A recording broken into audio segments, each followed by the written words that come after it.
I am Joshua, 32 years old, and I woke up on the most important morning of my life to find half of my face completely paralyzed by my own flesh and blood. Before I tell you about the brutal courtroom showdown that ripped my family apart, let me know where you're watching from in the comments. The morning started like any other. My alarm went off at exactly 5:30. I had a routine. I had a system. Today was the day I was going to secure the promotion to Senior Marketing Director at Brennan Industries. It was the culmination of 8 brutal years of 80-hour work weeks, missed holidays, and sacrificed relationships. I reached over to turn off the alarm, and that is when I felt the first wave of wrongness. My face felt heavy. Not the heavy you feel from a bad night of sleep, but a thick, rubbery deadness that seemed to pull my skin down toward the mattress. I rubbed my eyes, or at least I tried to. My left eye would not close all the way. A cold spike of pure panic hit my chest. I threw the blankets off and practically ran to the bathroom, my bare feet slapping against the cold hardwood floor. I flipped the light switch. The fluorescent bulb flickered to life, and I looked into the mirror. The reflection staring back at me did not belong to me. The entire left side of my face was frozen, drooping downward like melted wax. The corner of my mouth hung open, a thin trail of saliva pooling there because I physically could not pull my lips together. My forehead was completely smooth and rigid as a sheet of plastic. I tried to raise my eyebrows. Only the right one moved, shooting up in a frantic arc while the left side remained dead. I tried to scream, but the sound that came out of my throat was a distorted, wet gargle. The bathroom door swung open, hitting the wall with a loud thud. My older brother, Carter, leaned against the doorframe. He was 34, dressed in a designer silk shirt, his hair perfectly styled. He had that arrogant, empty smirk on his face, the one he always wore when he thought he had won something. In his right hand, he held a medical syringe. It was completely empty. "Surprise," Carter said, his voice dripping with fake enthusiasm. He twirled the empty syringe between his fingers like a miniature baton. "Now we're equally handsome." I grabbed the edges of the sink, my knuckles turning white. I tried to ask him what he did to me, but my jaw refused to articulate the words. It sounded like I had a mouth full of marbles. Right behind him, my mother pushed her way into the small bathroom. She was already dressed for the day, wearing her pearls and a bright, beaming smile that made my stomach turn. She actually brought her hands together and clapped. It was a sharp, festive sound that echoed off the bathroom tiles. "Oh, Joshua, look at you," my mother said, stepping past Carter to look at my ruined face in the mirror. "He spent his entire bonus on you. $3,000 worth of premium injectables from the clinic. The least you could do is say thank you." My father appeared in the hallway, holding a cup of coffee. He took a slow sip, looking at me with the same mild amusement he reserved for watching a dog chase its own tail. "Better start getting ready and smile," my father said, chuckling at his own joke. "Your interview is in 2 hours. You don't want to look grumpy for the big bosses." I stared at them, my own family. I looked at Carter, the golden child who worked the reception desk at a high-end med spa for wealthy men, playing the role of a lifestyle influencer on social media.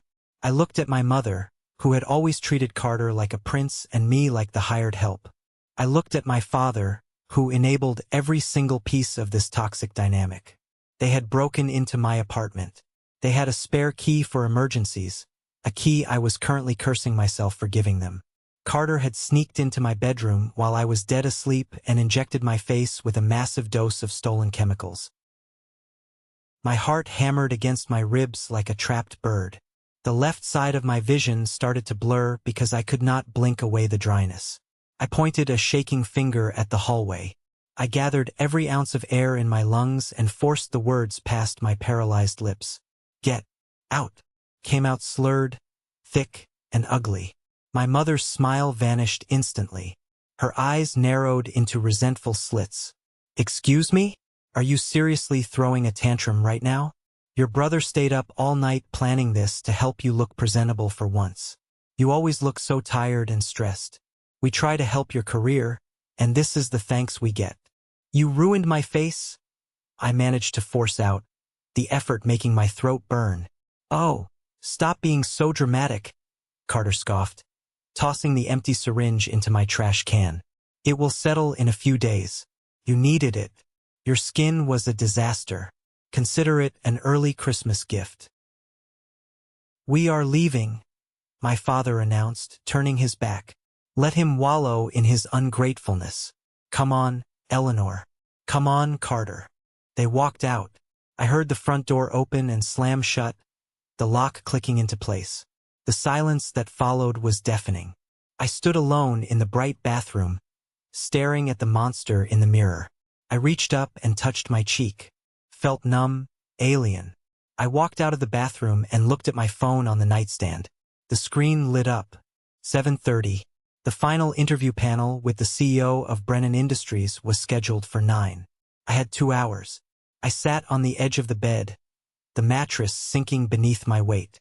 I stared at the blank screen of the phone, my mind racing backward, thinking about everything it took to get to this exact moment, and how my brother had just taken a match and burned it all to the ground. To understand why this hurt so much, why the sight of that empty syringe felt like a knife twisting in my gut, you have to understand the 32 years that led up to this morning. In our house, there was only one son, and his name was Carter. Everything revolved around him. Growing up, if Carter wanted to play baseball, my parents bought him the best gear, hired private coaches, and traveled across the state for his tournaments. When I brought home straight A's and a debate team trophy, my mother would barely glance at it before telling me to keep my voice down so Carter could rest before his big game. The disparity hit its absolute peak when it was time for college. I had worked through high school, saving every penny from bagging groceries and mowing lawns. I thought I had a college fund. That was what my parents had always told me. But when the tuition bills came due, my father sat me down at the kitchen table and cleared his throat. We had to reallocate some assets, Joshua, he said, not meeting my eyes. Reallocate to what? I had asked. The answer arrived in our driveway the very next day. A brand new, sleek black Porsche. My parents had drained my college fund to buy Carter a luxury sports car because he had just landed a job as a client relations manager, which was a fancy word for a front desk receptionist, at an elite cosmetic med spa.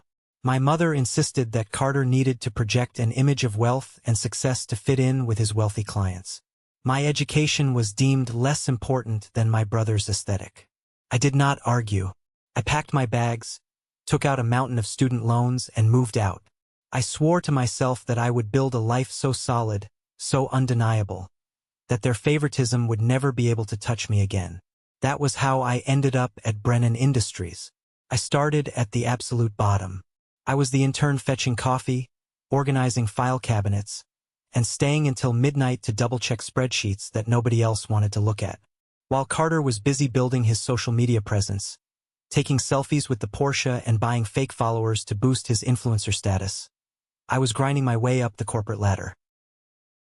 From intern to associate, from associate to account manager, from account manager to regional lead. I sacrificed everything.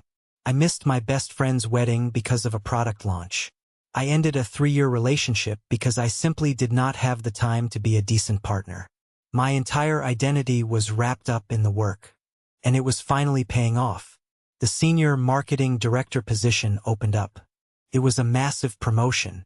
We are talking about a salary that would instantly wipe out the last of my student debt. It came with stock options, a corner office, and real executive power. I spent 6 months preparing. I went through 3 grueling rounds of preliminary interviews. I built a 100-page portfolio detailing a 3-year growth strategy for the company. I was the front runner. I knew it, and Mr. Brennan, the CEO, knew it. The final interview today was supposed to be a formality, a final handshake to welcome me to the executive board. I looked at the clock on my nightstand. 8 o'clock. 1 hour left. I walked over to the mirror in the bedroom and tried to practice speaking. Good morning, Mr. Brennan. Thank you for taking the time to meet with me today. The words that left my mouth were a garbled, slurring mess. The paralysis was getting worse. The Botox was fully settling into the muscle tissue. The left side of my jaw felt locked in place.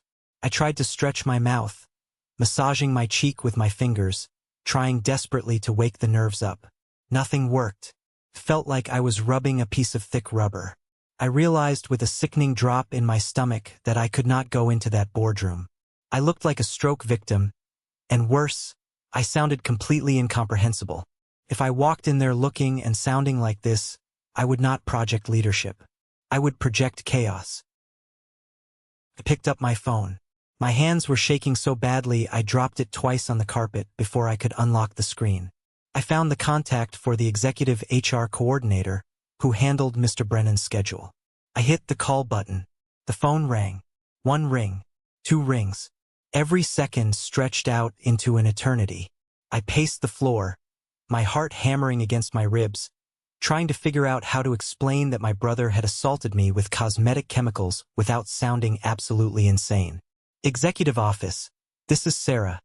A crisp, professional voice answered. I squeezed my eyes shut. Well, one eye shut, and took a deep breath. Sarah, hi. This is Joshua, I said. Or at least that is what I tried to say. What actually came through the phone was a thick, dragging sound. Thara, hi. Fifth is Yoshua. There was a long pause on the other end of the line. The typing sound in the background stopped. Joshua? Is that you? The line is a bit muffled. I need to reschedule, I forced out, pushing every syllable through my teeth. The drool at the corner of my mouth spilled over, and I wiped it away furiously with the back of my hand. Medical emergency. Another pause. This one felt heavier. Joshua, are you okay? You sound strange. Are you in a safe place? Before I could answer, another voice came on the line. It was Mr. Brennan. He must have been standing right next to Sarah's desk. Joshua? It's David Brennan. What is going on? We are expecting you in the boardroom in 45 minutes. The entire committee is here. Mr. Brennan? I tried to speak slowly, clearly, fighting the dead weight of my own face. I had an incident. Medical. I cannot speak properly. Face paralyzed. Need to postpone. The silence from the CEO of my company was the loudest sound I had ever heard. When he finally spoke, his tone was completely altered. The warmth was gone. It was replaced by a cold, sharp edge. Joshua, listen to me carefully, Mr. Brennan said. Are you intoxicated? The question hit me like a physical blow to the stomach. No, sir. Botox. My brother. I sounded frantic, desperate, and drunk. The more I panicked, the less control I had over my tongue. This is unacceptable. Mr. Brennan cut me off. The disappointment in his voice was crushing. This position requires someone who can handle pressure, not someone who calls in an hour before the final panel sounding like they just left a bar. We needed immediate availability for this role. If you cannot make this interview today, we have to move forward with the other candidates. Please, I begged, the words sliding into a pathetic slur. I am sorry, Joshua. We will contact you next week regarding your current position. Goodbye. The line went dead. The dial tone buzzed against my ear. I lowered the phone. 8 years. Thousands of hours of overtime. The promotions, the salary I dreamed of, the escape from my family's shadow. Gone. Evaporated in a single 3-minute phone call. I sat on the edge of my bed. For a long time, I didn't move. The grief was so heavy it felt like it was crushing my lungs. But then, somewhere deep in my chest, the grief hardened, crystallized into something cold, sharp, and intensely focused. I didn't cry. Instead, I stood up. I walked into the living room, grabbed my ring light from the closet, and set it up. I mounted my phone on the tripod. I hit record. I spent the next 20 minutes documenting everything. I took close-up photos of the injection marks on my forehead, around my eyes, and near my jawline. Tiny red pinpricks where Carter had pierced my skin. I recorded a video of myself trying to speak, trying to smile, trying to blink. I created a time-stamped, undeniable record of exactly what had been done to me. Then, I grabbed my car keys, put on a medical mask and sunglasses to hide my face, and drove straight to the hospital. The emergency room was packed, but the moment the triage nurse pulled down my mask, she immediately rushed me into an examination room. 10 minutes later, Dr. Matthew, the attending physician, walked in. He was a tall man with tired eyes, but as he examined my face, his exhaustion was replaced by absolute horror. "Who did this to you?" Dr. Matthew asked, his gloved fingers gently pressing the injection sites. "My brother," I answered, writing it down on a notepad the nurse had given me to avoid the strain of speaking. While I was sleeping, Dr. Matthew actually dropped his pen. It clattered against the linoleum floor. He stared at the notepad, then back up at me. "Are you telling me this was done without your consent?" "Unconscious." I nodded. He took a step back, crossing his arms. "The placement of these injections is completely erratic. Whoever did this had zero medical training. Joshua, if this needle had hit the wrong facial artery, or if it had migrated into your central nervous system, you could have gone into respiratory failure. Based on the paralysis spread, the dosage here is easily 3 times the safe cosmetic amount. This is a massive overdose of botulinum toxin." Dr. Matthew leaned over the bed, his voice dropping to a deadly serious whisper. "This is assault. You need to file a police report immediately. I am going to document everything for your medical file. We need to monitor you for the next few hours to ensure the toxin does not spread to your throat muscles." As I sat there with an 4 in my arm, my phone buzzed in my pocket. I pulled it out. It was a text message from an unknown number. "Joshua, this is Dr. Julian from the med spa. Your parents called me in a panic. Let's keep this between us. I can wire $50,000 to your account today for your trouble. Do not involve the authorities. Let's be smart about this." I stared at the screen. My parents had called his boss. They were trying to buy my silence to protect Carter. I didn't reply. I took a screenshot of the message, backed it up to my cloud drive, pulled the 4 from my arm after the doctor cleared me, and walked out of the hospital doors directly to the police station. The police station smelled like stale coffee, sweat, and cheap floor cleaner. I sat in a hard plastic chair in the interview room across from Detective Torres. She was a sharp, no-nonsense woman who had probably seen every shade of human depravity. But as she read the medical report Dr. Matthew had sent over, her jaw tightened. "Let me get this completely straight," Detective Torres said, tapping her pen against the metal desk. "Your brother, who is not a licensed medical professional, used a key your parents hold, entered your home, and injected a controlled medical substance into your face while you were unconscious?" I nodded, sliding my phone across the table. I played the video I had recorded that morning. I showed her the text message from Dr. Julian offering the bribe. Detective Torres leaned back in her chair, a dark expression crossing her face. "Mr. Morrison, what you are describing isn't a family prank. This is assault with a deadly weapon. It's breaking and entering. It is practicing medicine without a license. And if he took those vials from his workplace, it is felony theft of a controlled substance." She looked me dead in the eye. "If you press charges, we will arrest him. This will go to trial. There is no turning back. Are you prepared for that?" "Yes." I forced the word out. It sounded ugly, but the conviction behind it was absolute. Torres nodded. "Good. I am going to send an officer to the med spa right now to secure their inventory logs before they can doctor the books." While I was sitting in the station filling out the formal complaint, my phone buzzed again. It was a message from an unknown number, but the text made it clear who it was. "Joshua, it's Chloe, the nurse from the clinic. I saw Carter taking vials from the secure fridge last night after closing. I took photos of the inventory log before Dr. Julian got here this morning. I'm sending them to you. I can't let them cover this up."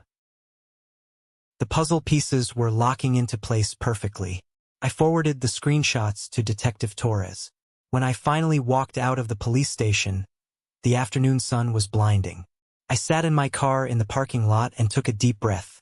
The police were handling the criminal side, but I knew my brother. I knew his world, Carter's entire existence, his self-worth, his income. It was all tied to his pristine, curated social media image. He had 50,000 followers who thought he was a wellness guru living his best life in a Porsche. It was time to introduce his followers to reality. I drove home. I sat at my dining room table, opened my laptop, and pulled up my social media accounts. I did not have a massive following, but I had enough connections in the corporate marketing world, and I knew how algorithms worked. I selected the most brutal, unflattering photo I took that morning. The one where my face was severely drooping, the injection sites bruised and red, my eye watering helplessly. I uploaded the photo. I didn't write a long, emotional essay. I kept it cold, precise, and completely factual. The caption read, "When your brother breaks into your apartment and injects you with a lethal dose of stolen Botox while you sleep to make you equally handsome 2 hours before the biggest job interview of your life. He cost me my career. The police are handling the rest." I tagged Carter's influencer account. I tagged the med spa. I tagged Dr. Julian. I added the hashtags for cosmetic safety and local news outlets. My finger hovered over the mouse pad.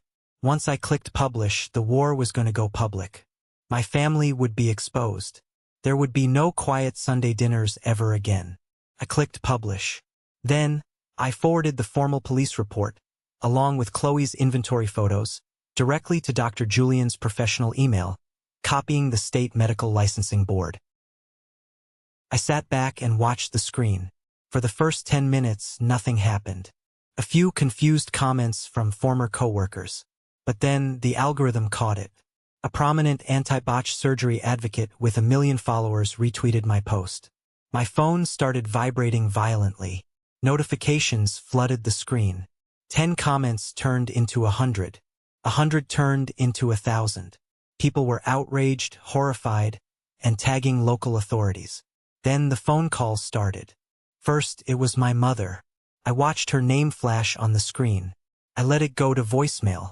Then my father. Voicemail. Then Carter. I answered that one. I put it on speaker. "Are you insane?" Carter's voice was shrill, completely stripped of its usual arrogance. He sounded like a cornered rat. "Take the post down. Take it down right now, Joshua. Dr. Julian just fired me. The police are here at the clinic pulling the security tapes. You are ruining my life." "You ruined my face," I said, my slurred voice cold and steady. "And you ruined my career. Now we are equal." I hung up. I blocked his number. I blocked my parents. I walked into the bathroom, looked at my twisted, paralyzed face in the mirror, and for the first time that day, I felt a genuine sense of peace. The storm was here, and I was the one driving the winds. The internet moves with terrifying speed when it smells blood. Within 48 hours, the story had exploded beyond anything I could have engineered. It wasn't just a local scandal anymore. It was a national viral sensation. Botox brother assault was trending. Carter's life was dismantled piece by piece in the public square.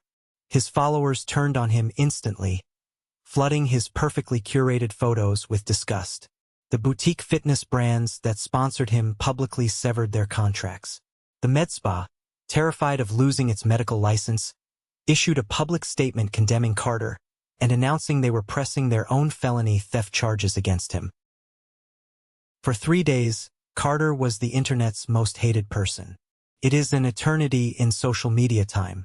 My parents managed to bypass my blocked numbers by calling me from a prepaid phone. When I answered, my mother shrieked so loudly the speaker cracked. "You are destroying your brother's life over a misunderstanding," she screamed, her voice breaking. "He was trying to help you. You can get another job, Joshua, but Carter is facing jail time. How can you do this to your own blood? Can I get another face while he is in prison?" I asked, my voice flat. "Prison? Don't be ridiculous." My father grabbed the phone. "We will hire the best lawyer in the state. We will crush you in court if you don't drop this. Assault with a deadly weapon carries 5 to 10 years. I replied. "See you in court." I hung up. The trial was swift. The evidence was an absolute avalanche. The criminal justice system does not care about family dynamics. It cares about facts. And the facts were damning. I sat in the front row of the courtroom, wearing a sharp suit. My face was still partially paralyzed, requiring me to dab the corner of my mouth with a handkerchief occasionally. Across the aisle sat my parents, holding hands, looking aged and terrified. Carter sat at the defense table wearing a cheap suit. He looked small, pale, and stripped of all his false bravado. Carter's defense attorney was a slick, expensive lawyer my parents had clearly drained their savings to hire. He tried to spin a ridiculous narrative. He paced in front of the jury, painting Carter as a misguided but loving brother who made a stupid mistake out of a desperate desire to boost my confidence. It was a prank gone wrong, the lawyer argued smoothly. A foolish attempt to give his hard-working brother a glow-up. There was no malice, no intent to harm. The jury looked skeptical, but the defense was fighting hard to reduce the charges to a simple misdemeanor. Then it was the prosecution's turn. The district attorney stood up. She did not yell. She did not pace. She simply walked over to the AV cart and plugged in a flash drive. The defense claims there was no malice, the prosecutor said, her voice echoing in the silent courtroom. The defense claims this was an act of brotherly love. I would like the jury to see the defendant's own definition of love. She pressed play. A video appeared on the large screens facing the jury box. It was footage the police cyber unit had recovered from Carter's deleted iCloud files. He had filmed it on his phone in my dark bedroom, right before he injected me. In the video, the camera is pointed at Carter's face. He is grinning, eyes gleaming with sheer malice. He whispers into the microphone, "My genius brother thinks he's so much better than me with his fancy corporate job. Let's see how far that big brain gets him when he can't even move his stupid face to speak." The camera then pans down to me, fast asleep, vulnerable, trusting the safety of my own home. Carter's hand comes into frame, holding the needle, pressing it into my skin. A collective gasp swept through the courtroom. I heard someone in the gallery mutter, "Monster." I looked over at my parents. My mother had her hands over her mouth, her eyes wide with shock. My father was staring at the floor, his face drained of all color. The illusion was shattered. They could no longer pretend this was an accident. They had just watched their golden child gleefully plot my destruction. Carter buried his face in his hands on the defense table. His expensive lawyer stopped taking notes and just stared at the screen, knowing the case was entirely dead. The jury deliberated for less than 2 hours. The judge asked the foreman to read the verdict. On the charge of assault with a deadly weapon, we find the defendant guilty. On the charge of breaking and entering, guilty. On the charge of practicing medicine without a license, guilty. The judge slammed the gavel. Carter was handcuffed right there in the courtroom. As the bailiffs led him away, he looked back at my parents, sobbing, begging them to do something. They just sat there, frozen. I stood up, buttoned my suit jacket, and walked out of the courtroom into the bright afternoon sun. I had won the battle. This is a moment that changed everything, when I finally regained control of my life. Thank you for your patience in getting this far. You are amazing. Please help me like the video and leave a comment with the number 1 below so I know you've been with me this far. This will not only help more people find this story, but also let me know that my experiences are meaningful to someone. Your support is the biggest motivation for me to continue sharing the rest of this journey. The criminal trial put Carter behind bars, but the justice system was not done with the Morrison family. The very next week, I filed a massive civil suit. I didn't do it out of greed. I did it because my life had a price tag attached to it. The medical bills for the extensive physical therapy to rehabilitate my facial nerves were astronomical. Furthermore, I had documented proof from Brennan Industries that I lost a massive salary increase and executive stock options directly because of the assault. I sued Carter, and I sued the med spa for negligence in securing their inventory. The med spa settled out of court instantly for a substantial sum, terrified of the PR nightmare continuing. But Carter had no money. His influencer lifestyle was a house of cards built on debt and fake sponsorships. That meant the financial liability fell back onto the people who had funded and enabled his toxic existence from day one, my parents. During the discovery phase of the civil suit, my lawyer subpoenaed my parents' financial records to see if they had been hiding any of Carter's assets. What my lawyer uncovered was the final, sickening twist in my family's history. I sat in my lawyer's office, looking at the banking documents spread across the mahogany desk. "Joshua," my lawyer said gently, "your parents are broke.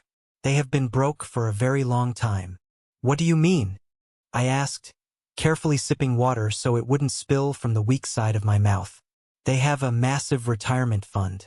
They own a huge house." "They don't own the house," my lawyer corrected, sliding a piece of paper toward me. 10 years ago, they took out a massive second mortgage on the property, and they liquidated their entire 401k. I looked at the date on the mortgage documents. It was the exact same month I was starting college. The exact same month my father told me my college fund had been reallocated. "They didn't just drain your college fund to buy Carter that Porsche," I realized out loud, my voice tight. "They remortgaged their home. They gambled their entire financial future to buy him a sports car and fund his fake lifestyle." "And now," my lawyer added, "they used whatever scraps of credit they had left to pay for his criminal defense attorney. If we proceed with the civil judgment to garnish Carter's future wages and seize his remaining assets, your parents' house will be foreclosed by the bank within 60 days. They will have nothing." My lawyer looked at me, giving me an out. "You have every right to take every penny, but it will destroy them financially." That night, my doorbell rang. I opened the door. My parents stood on the porch in the pouring rain. They didn't have umbrellas. They looked soaked, pathetic, and utterly broken. My mother's pearls were gone. My father looked 10 years older. "Joshua," my father pleaded, his voice cracking, "please, let us in." I stood in the doorway, blocking their path. "Say what you need to say from there." My mother burst into tears. "Please drop the civil suit. We are begging you. The bank sent the foreclosure notice today. We are going to lose the house. Carter is in jail. You have your revenge. Hasn't this family suffered enough?" I looked at the woman who had clapped her hands in delight while my face hung paralyzed. I looked at the man who laughed and told me to smile for my interview while I was internally suffocating. "You are not my family," I said, my voice finally clear, the paralysis almost entirely gone now. "You are just people I happen to share DNA with. A family doesn't drain a college fund to buy a Porsche. A family doesn't clap when you are disfigured. And a family certainly doesn't hire a lawyer to protect the attacker and destroy the victim." "Joshua, he is your brother," my mother wailed. "He was," I corrected coldly. "Now he is a convict. You made your choices for 32 years. Now the bill is due. I am not dropping the suit." I closed the door. I locked the deadbolt. I didn't look out the window as they walked away into the rain. I walked into my kitchen, made myself a cup of tea, and slept soundly for the first time in months. The storm was finally over. The wreckage was cleared. It was time to build something new. A full year passed since the gavel fell in that courtroom. Let me tell you, healing is not a movie montage where everything gets magically better in a 3-minute pop song. Healing is brutal. It is slow. It is waking up every single morning, staring at the bathroom mirror, and actively choosing not to let hatred completely consume your soul. For the first 3 months, my life was a relentless, exhausting cycle of medical appointments and intensive physical therapy. The massive, unregulated dose of Botox my brother injected into my face had severely traumatized my facial nerves. I had to literally relearn how to use my own muscles. My best friend, Nathan, was my absolute rock during this dark time. He took time off his own job to drive me to the clinic twice a week when the nerve medication made me too dizzy and nauseous to sit behind the wheel. I spent hundreds of hours sitting in a sterile, white-walled room, hooked up to a complex biofeedback machine. The physical therapist would attach tiny, cold electrodes to my cheeks, my forehead, and my jawline. I had to sit in front of a mirror and concentrate with all my might just to make my left eyelid twitch. I had to practice smiling like a toddler learning to walk, Every single millimeter of movement was a hard-fought victory that left me sweating and physically drained. Sometimes, I would just sit in the clinic parking lot after a session and scream out of sheer frustration, the sound muffled by the thick windows of my car. But as the months dragged on, the toxins finally began to metabolize and leave my system. My face slowly started to wake up. The heavy drooping disappeared. My jaw finally unlocked, allowing me to chew solid food without pain. My speech returned to its normal, crisp cadence, leaving behind the slurred, heavy sounds that had cost me my career. By the 6-month mark, unless you knew exactly what to look for, you would never know I had been chemically paralyzed by my own flesh and blood. And then, just as I was getting my physical life back on track and preparing to send out my resume to new firms, the professional world handed me the ultimate plot twist. It was a quiet Tuesday afternoon. I was sitting at my kitchen table, drinking black coffee and reviewing my portfolio, when my cell phone vibrated against the wood. The caller ID flashed a name I honestly thought I would never see again. David Brennan, the CEO of Brennan Industries, the man who had coldly hung up on me when I sounded intoxicated during my medical emergency. I stared at the screen for a long time. I let it ring 3 times. I took a deep breath, making sure my posture was straight even though he couldn't see me, ensuring my voice was completely steady, and answered. "This is Joshua Morrison." "Joshua, it is David Brennan. I am calling to offer you a profound, unqualified apology." His voice sounded entirely different from that cold morning a year ago. He sounded exhausted, humbled, and deeply regretful. I leaned back in my wooden chair, crossing my arms. "I am listening, Mr. Brennan."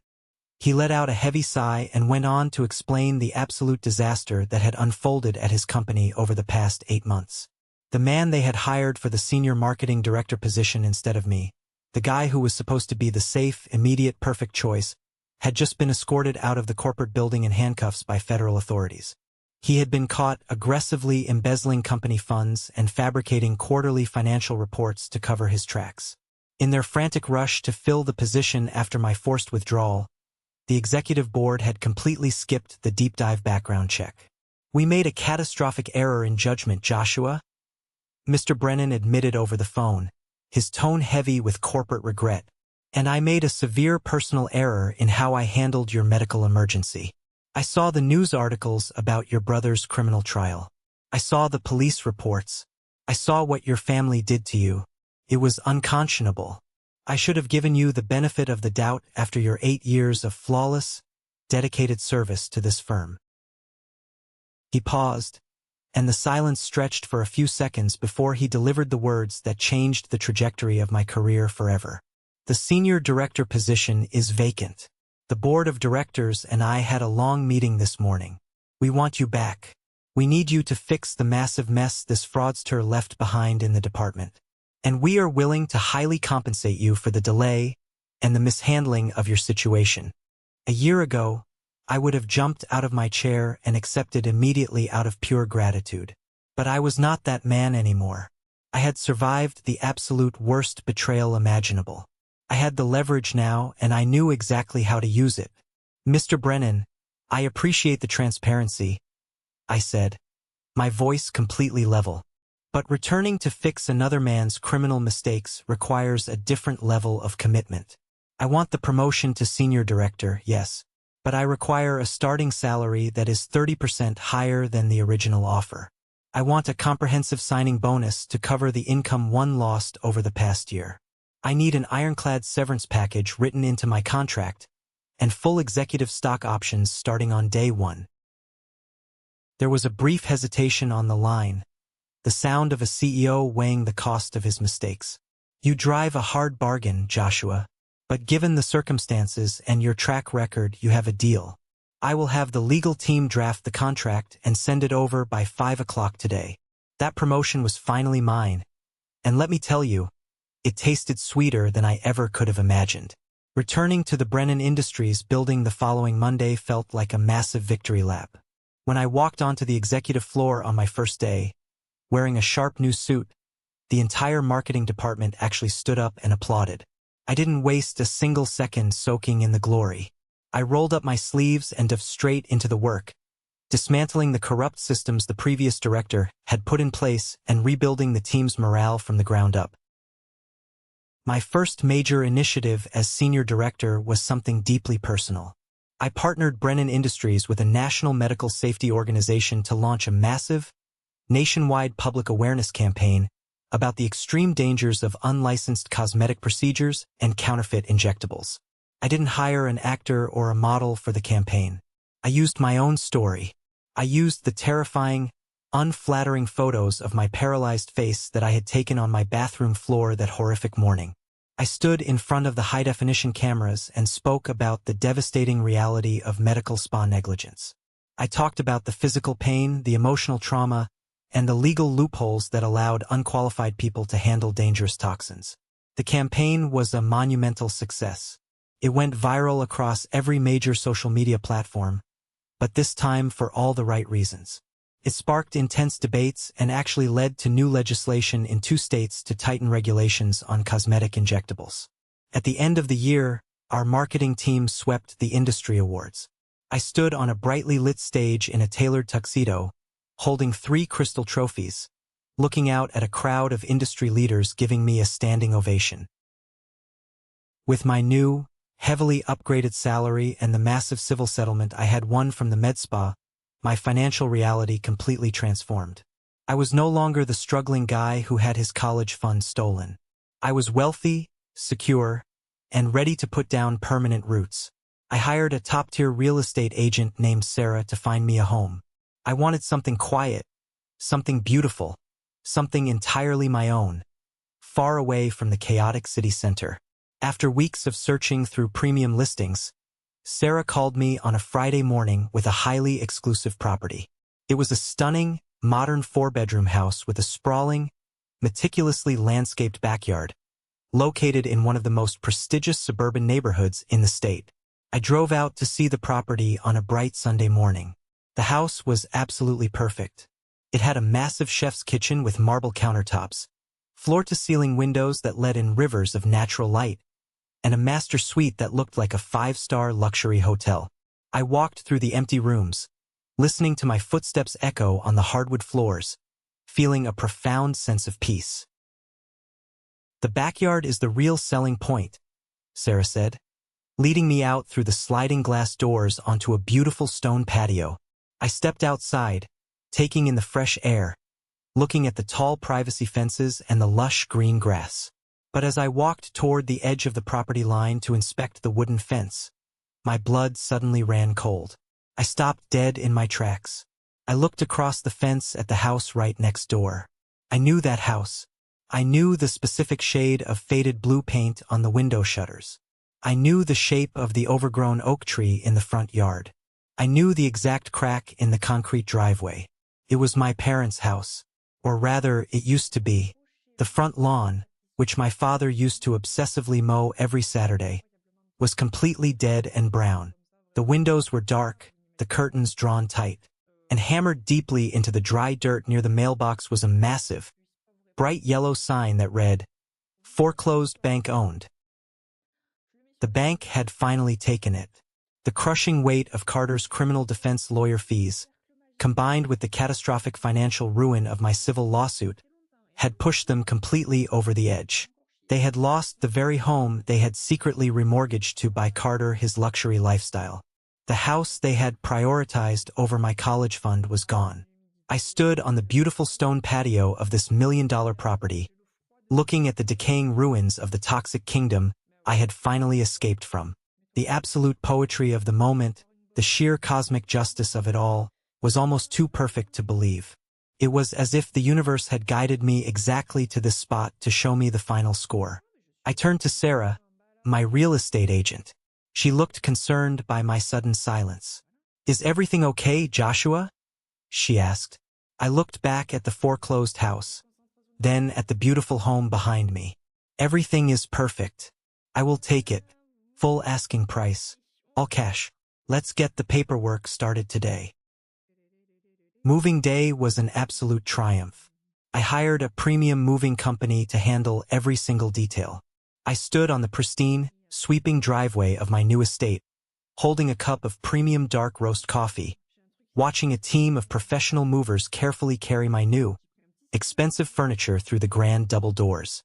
The sun was shining, the air was crisp, and I felt a sense of ownership over my life that I had never experienced before.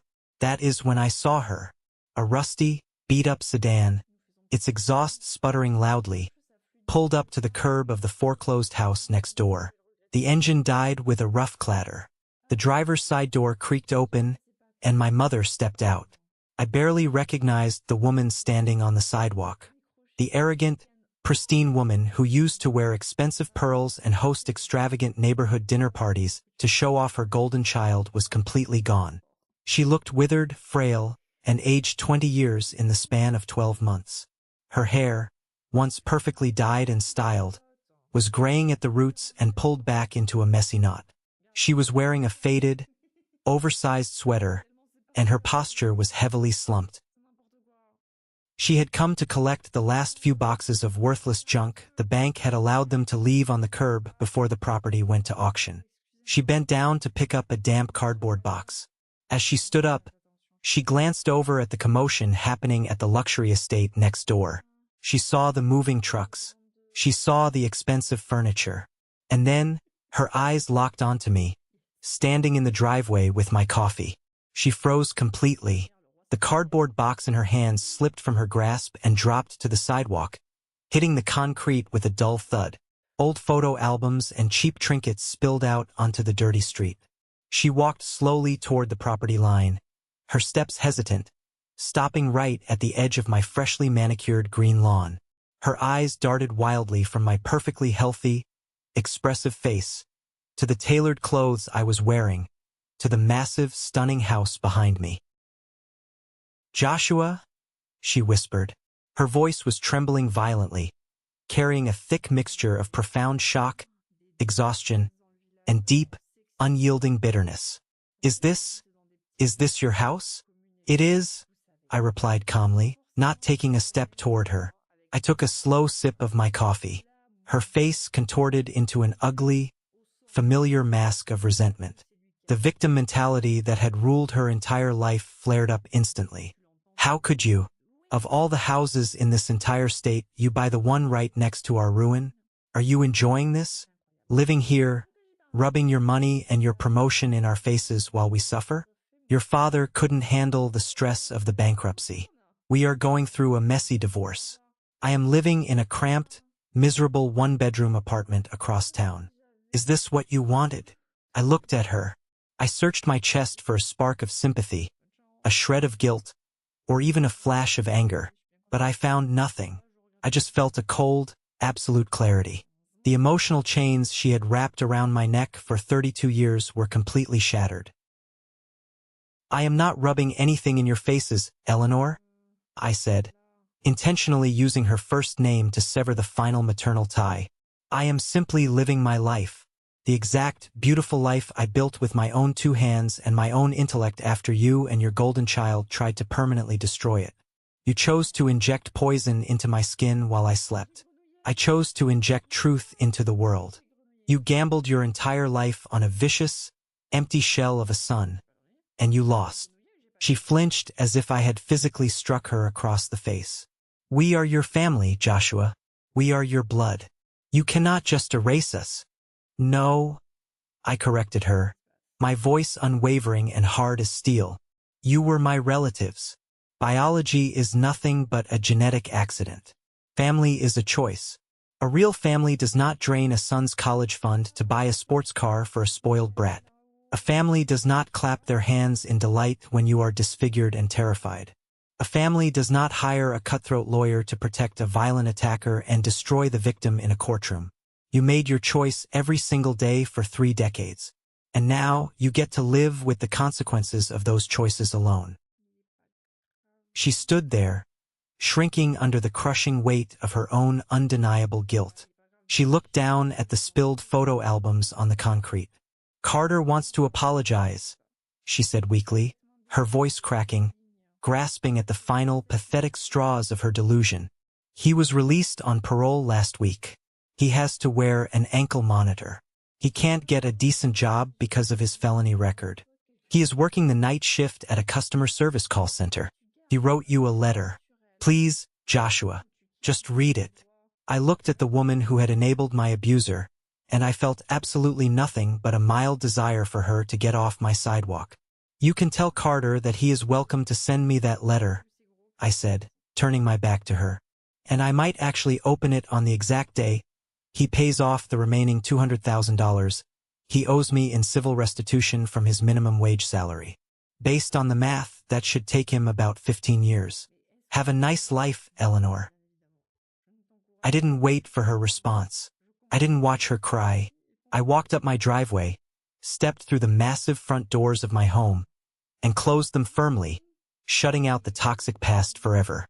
The heavy click of the deadbolt locking into place was the most satisfying sound I had ever heard. That evening, I hosted my very first dinner party in the new house. The massive chef's kitchen was filled with the incredible smell of roasting garlic, fresh herbs, and expensive wine. The long dining table was surrounded by the people who had truly earned the sacred title of family. Nathan was there, pouring drinks and telling terrible jokes that made everyone groan. Chloe, the brave med spa nurse who had risked her own job and reputation to expose Carter's theft to the police, was sitting next to him, laughing loudly. My brilliant lawyer, the man who had successfully dismantled my parents' toxic financial empire in civil court, was sitting at the head of the table, offering a toast to new beginnings. Even Mr. Brennan had sent a massive, gorgeous bouquet of white orchids with a handwritten card to congratulate me on the new home. The house was filled with warmth, loud, genuine laughter, and pure love. There was no jealousy hiding in the corners. There was no walking on eggshells to appease a golden child. There was no competing for basic human decency. We were just good people enjoying the fruits of hard work and loyalty.